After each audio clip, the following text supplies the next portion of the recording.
എറണാകുളത്തേക്ക് വീണ്ടും പോവുകയാണ്. അവിടെ എൽദോസ് കുന്നപ്പള്ളിയിലെ തളയ്ക്കാൻ ചില തന്ത്രങ്ങളൊക്കെ നടക്കുന്നുണ്ട്.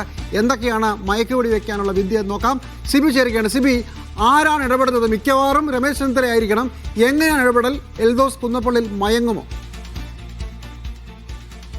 എൽദോസ് കുന്നപ്പള്ളി മയങ്ങുമോ എന്ന് നമുക്ക് വ്യക്തമല്ല. എന്തായാലും നേതാക്കന്മാർ മാറി മാറി വിളിക്കുകയും നേരിട്ട് വന്ന് കാണുകയും ചെയ്യുന്നുണ്ട്. രമേശ് ചെന്നിത്തലയാണ് കുന്നപ്പള്ളിയുടെ സീറ്റിന് വേണ്ടി ഹൈക്കമാൻഡ് മുന്നിൽ ഏറ്റവും കൂടുതൽ സമ്മർദ്ദം ചെലുത്തിയത്.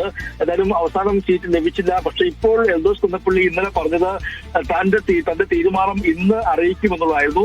ഒരു വിമതനായി മത്സരിക്കുമോ എന്നുള്ള ഒരു സൂചന എൽദോസ് കുന്നപ്പള്ളി ഇന്നലെ തന്നെ നൽകി. അതുകൊണ്ട് തന്നെ എൽദോസ് കുന്നപ്പള്ളിയെ അനുനയിപ്പിക്കാൻ വേണ്ടി രമേശ് ചെന്നിത്തല ശ്രമിക്കുകയാണ്. എൽദോസുമായി ഇന്നലെ രാത്രി തന്നെ ചെന്നിത്തല ആശയവിനിമയം നടത്തി മത്സരിക്കുന്നതെന്ന് എൽദോസിനോട് ചെന്നിത്തല ആവശ്യപ്പെട്ടിട്ടുണ്ട്. നിർണായകമായ ഘട്ടത്തിൽ പാർട്ടിയിൽ പ്രതിസന്ധി ഉണ്ടാക്കരുതെന്നാണ് എൽദോസിനോട് ചെന്നിത്തല ആവശ്യപ്പെട്ടിരിക്കുന്നത്. മാത്രമല്ല, ഇന്നിപ്പോൾ രാവിലെ എൽദോസ് കുന്നപ്പള്ളിയുടെ മൂവാറ്റുപുഴ പണ്ടപ്പള്ളിയുള്ള വീട്ടിൽ ഫ്രാൻസിസ് ജോർജ് MP എത്തുകയും ചെയ്തു. അദ്ദേഹം അല്പസമയം മുമ്പ് മാധ്യമങ്ങളുമായി സംസാരിച്ചു. എൽദോസ് കുന്നപ്പള്ളിയുടെ അതിർത്തി പരിഹരിക്കാൻ കഴിയുമെന്ന ഒരു പ്രതീക്ഷ അദ്ദേഹം മാധ്യമങ്ങളുമായി പങ്കുവെക്കുകയും ചെയ്തു. സീറ്റ് കിട്ടാത്തതിൽ ഒരു വിഷമം അത് സ്വാഭാവികമായും ഉണ്ടാകും.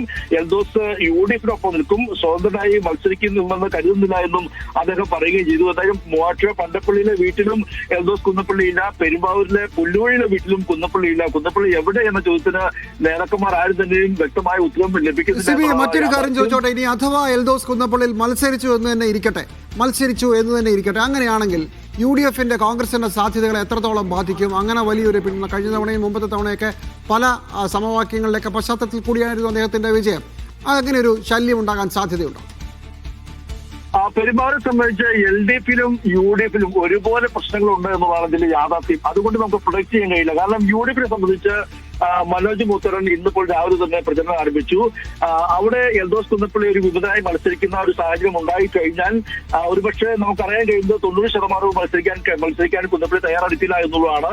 കാരണം പ്രാദേശിക നേതൃത്വം കുന്നപ്പള്ളിക്കൊപ്പം ഉണ്ടായിരുന്ന DCC സെക്രട്ടറിമാർ അടക്കമെല്ലാം തന്നെയും പറയുന്നത്, ഹൈക്കമാൻഡ് പറയുന്നത് കൃത്യമായി കേൾക്കും. ഞങ്ങൾ ഇന്നലെ വരെ കുന്നപ്പള്ളിക്ക് വേണ്ടി പരമാവധി ശ്രമിച്ചു. അതിനപ്പുറമായ ഒരു പാർട്ടി വിരുദ്ധ പ്രവർത്തനത്തിന് ഇല്ല എന്ന് തന്നെയാണ് DCC സെക്രട്ടറി PK വർഗീസ് അടക്കമുള്ള നേതാക്കന്മാർ പറയുന്നത്. ഇനി കുന്നപ്പള്ളി മത്സരിച്ചാൽ പോലും UDFിൽ ഒരു വിമത ശബ്ദം ഉണ്ടാക്കാനും വോട്ടുകൾ മറയ്ക്കാനും കഴിയും. കാരണം 2000 വോട്ടിന് മാത്രം ഭൂരിപക്ഷമാണ് അവിടെ UDFിന് ഉണ്ടായിരുന്നത്. അതുകൊണ്ട് തന്നെ UDFിന്റെ സ്ഥാനാർത്ഥിയെ പരാജയപ്പെടുത്തുന്ന രീതിയിലേക്കൊക്കെ കാര്യങ്ങൾ പോകും. പക്ഷെ അവിടെ മറ്റൊരു പ്രശ്നമുള്ളത് LDFിനും സമാനമായ പ്രശ്നമുണ്ട്. അതാണ് അതിൽ മറ്റൊരു കാര്യം. കാരണം LDFിനെ സംബന്ധിച്ച് കഴിഞ്ഞ തവണ കേരള കോൺഗ്രസ് മാണി വിഭാഗം LDFിലേക്ക് വന്നപ്പോൾ പെരുമ്പാവൂർ സീറ്റ് മാണി വിഭാഗം നൽകിയിട്ടുണ്ട്. കഴിഞ്ഞ തവണ മാണി വിഭാഗം മത്സരിച്ചു. അവിടെ പെരുമ്പാവൂർ സീറ്റ് നഷ്ടപ്പെടുകയും ചെയ്തു. നേരത്തെ സാജി പോൾ മത്സരിച്ച് വിജയിച്ച മണ്ഡലം കൂടിയായിരുന്നു പെരുമ്പാവൂര്. CPMന്റെ കയ്യിലായിരുന്നു ആ മണ്ഡലം. പക്ഷെ അത് പിന്നെ നഷ്ടപ്പെടുകയുന്ന സാഹചര്യം ഉണ്ടായി. ഈ തവണയും പെരുമ്പാവൂരിൽ മാണി വിഭാഗം ഒരു LDF സ്ഥാനത്ത് നിർത്തിയിരിക്കുന്നത് DCC ജനറൽ സെക്രട്ടറി, മുൻ ജനറൽ സെക്രട്ടറി ആയ ബേസിൽ പോളിനെയാണ്. അതിൽ വലിയ അതിർത്തി മാണി വിഭാഗത്തിനുമുണ്ട്, CPMനുമുണ്ട്.